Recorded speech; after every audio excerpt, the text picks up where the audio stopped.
শাহেকে সরমাইকে বরিশালের মেয়র হিসেবে ঘোষণা করা হোক। উনি এটা প্রাপ্য, এই এই এই আসন ওনার প্রাপ্য, এই মেয়র ওনার প্রাপ্য।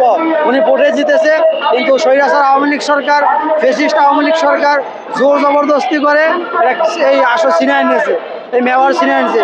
এখন যেহেতু দেশ নতুনভাবে স্বাধীন হয়েছে বৈষম্য দূর করার জন্য, এখনো যদি আমাদের সাথে সেই বৈষম্য থাইকায় যায় তাহলে দেশ স্বাধীন হয়ে লাভ হইল কি? কি ধরনের বৈষম্য ঢাকায় মেয়র ঘোষণা করছে যে আইনে, চট্টগ্রাম যে আইনে মেয়র ঘোষণা করছে, বরিশালও সে আইনে মেয়র ঘোষণা করা হোক। ওনারা রাস্তা অবরোধ করছে, ওনারা স্ট্রাইক করছে, মব তৈরি করছে, এই জন্য ওনাদের দিয়ে দাও। আমরাও তো পারি তৈরি করতে, কিন্তু আমাদের শায়েকে সবাই বিশ্বাসী না। যেহেতু আমরা জনগণের জন্য রাজনীতি করি, জনগণের যেভাবে কষ্ট না হয় আমরা সেই চিন্তা ভাবনা করি।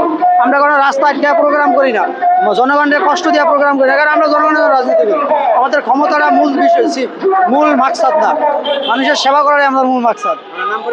আমার নাম আবুল হাশেম, ইসলামী যুব আন্দোলন বাংলাদেশ মতিঝিল থানা শাখার সেক্রেটারি।